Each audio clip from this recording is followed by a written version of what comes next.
Welcome to Morgan Now, Morgan State's #1 source for campus news. I'm Burris. In today's show, we bring you highlights from the matriculation convocation, exciting new details about this year's homecoming, and a recap of the debate watch party. Homecoming acts were announced this week, and Bear TV was there to capture students' reactions and bring us all the exciting details. Our Dejanay Ross has the scoop. Man, the energy was in the building. Over 100 students arrived for the anticipation of that 157 concert reveal for homecoming. Some are anticipating some mainstream artists, and some are just happy to be here. Let's see what's next. For much of the week, anticipation swirled around campus as it was known that on Friday, a homecoming concert lineup will be announced by the Campus Activity Board. As the 3:30 deadline approached, students filed into the USC ballroom and packed the room. CAB representatives kept the crowd entertained with prank games and music provided by DJ J Vibes. And the atmosphere set the tone for a movie-like reveal. Because I'm not a fan, so yeah. Who they got for the men? Casco. Nah, we're right. There were some students who were expecting more mainstream artists like Meg Thee Stallion or Lotto, but the lineup is set. I'm kind of pissed off because why was they trolling in the beginning talking about T-Pain, Meg, Lotto? I was there, I was eating up Meg and Lotto. No shade. Every single time. But Cash Cobain is sexy, I'm here for it, you know, I like it. I would have loved that it was more people, but I'll work what I can get. I'm gonna still be there. You gonna see me at the concert on Wednesday. We outside, so yeah. So I seen that they had Cash Cobain. Cash Cobain had a really good year, so that's to be expected because he's really the trending artist right now. Sexy Red, I'm cool with Sexy Red. Me personally, obviously, I don't listen to her music, but I understand Sexy Red being a part of the list because one, she can really get the crowd popping, and she had a good run for I guess the past 2 years when she's been popping and stuff like that. In campus news, Morgan State's Counseling Center teamed up with the MSU Police Department and the Office of Residence Life and Housing for the Chat and Chew event. The gathering held in the Bear Cave Lounge last Friday focused on advocating for mental health and wellness for students, faculty, and staff members across the Morgan community. Morgan State University has secured a $20.9 million grant from NIH's National Institute on Minority Health and Health Disparities. The 5-year funding will boost research at Morgan's RCMI Center for Urban Health Disparities and Undeserved Urban Populations. President David Wilson spoke at the matriculation convocation, addressing the student body with an inspiring message for the year ahead. Wilson emphasized the importance of perseverance, academic excellence, and unity, and highlighted key initiatives aimed at fostering a sense of community across the campus. This year's matriculation convocation took place on September 12th at 11 a.m. in the Carl Murphy Fine Arts Center. This year's matriculation focused on the importance of voting and making connections here at Morgan State.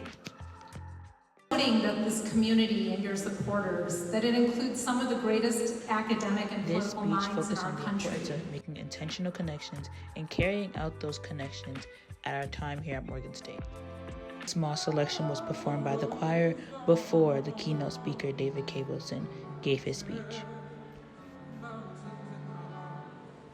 Based on my own undergraduate college experience, that you will meet here at the National Treasury. So many people. President David K. Wilson was the keynote speaker for the matriculation convocation. He stressed the importance of our right to vote and what that means for the upcoming election. Our history, why in the world would we squander that right?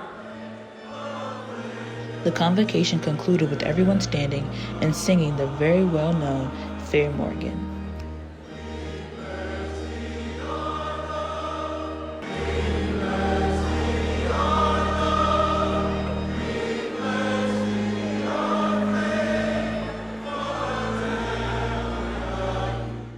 In more campus news, Morgan State University has been named a Fulbright HBCU institutional leader for the 5th year in a row. This recognition highlights the university's ongoing commitment to international education and exchange. 2 Morgan faculty members, Chairman and Professor Thurman L. Bridges and Professor Mary M. Dunway, were selected as Fulbright U.S. Scholars for 2024 through 2025. Both will travel to Africa to study and conduct research and contribute to educational initiatives.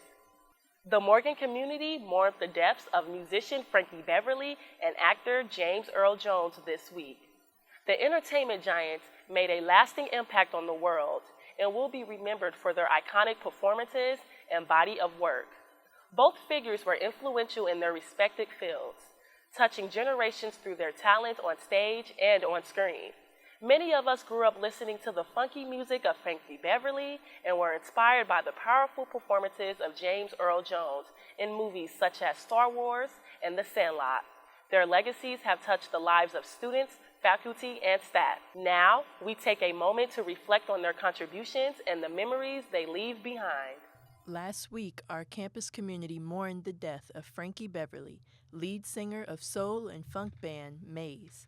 He was 77 years old. For those of us who ever two-stepped at a cookout or celebrated a graduation, his music was familiar as barbecue and potato salad.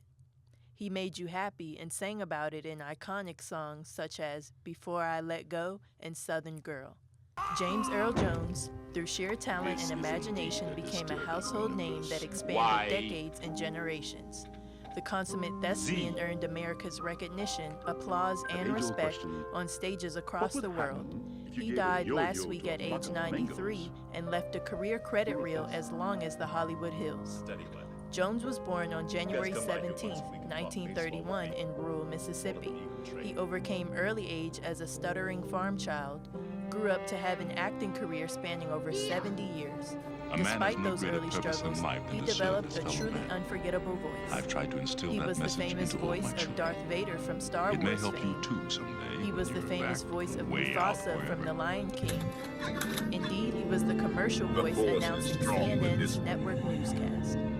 For a long time, Jones's voice could be heard on television, film, or in a theater where he embodied professionalism, power, and grace. In national news, our reporters traveled to the Democratic National Convention in Chicago in August. Here's another report in series of the upcoming election on November 5th. Zaykia Williams has the report. The DNC convention kicked off their second day with a breakfast filled with Democratic delegates and politicians eager to hear and speak about their plans for this year's election and the issues they plan to tackle. United States Representative Kwesi Mfume spoke on how he plans to tackle student loan relief and the cost of higher education. First thing is that the support of his student loan forgiveness efforts, which the Congressional Black Caucus was behind completely. The second thing is to make sure that every little funding measure is in fact passed through the Congress. Chief City Auditor and candidate for Mayor of Albany, Dulcie Opliers, spoke on how she believes the federal government should become more involved in student loan relief and higher education costs. Under the Biden administration has done a great job with loan forgiveness, and we need to accelerate that program again to make sure that we are cutting away debt.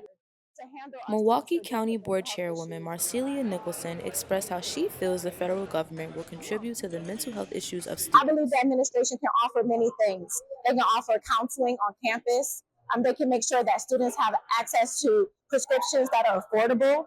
As the Democratic National Convention continues to build momentum, today's events have set the stage for a pivotal week ahead. This is Zaykia Williams reporting from Day 2 of the DNC Convention. National Voter Registration Day took place on campus last Tuesday, giving students the chance to register for the upcoming election this November. This event was an important step toward ensuring students are prepared to vote when they head to the polls. Last Friday, Morgan State's Campus Activities Board hosted a student organization fair, bringing together a wide variety of campus organizations to showcase their efforts and promote what they have to offer to students at Morgan. Our reporters were there to get the story. Over 50 organizations showcased their members and causes during Morgan Student Org Fun Fair last week. The Campus Activities Board presents this event once a semester and encourages students to sign up for an organization of interest. MSU Poets President Kalia shares the inclusivity her org provides for Morgan State students to have an outlet to express themselves. MSU Poets, that's the name of the organization. We're really about the art of being good with your words. We host open mics. We also have weekly workshops. We have a lot of other events in between, but that's really where we focus on honing in our skills, our performance skills, our stage presence, our pen, all of that. It's also just about the culture, you know, throwing pens, snapping, all the stuff that you don't really get to see anymore. This semester's event was staged outside on a humid fall day. Students enjoyed entertainment from a live DJ. There were snacks and gifts to attract students stopping at various tables. Many of these organizations plan to incorporate more students into their community to grow and strengthen their org. Reporting for Morgan Now, Ashley David. Morgan State Bears, that's all for now. Until next time, I'm Journey Burris for Bear TV. We're going to take you out on a little Frankie Beverly and Maze. Yay! Okay. Woo! Yeah, I know. But I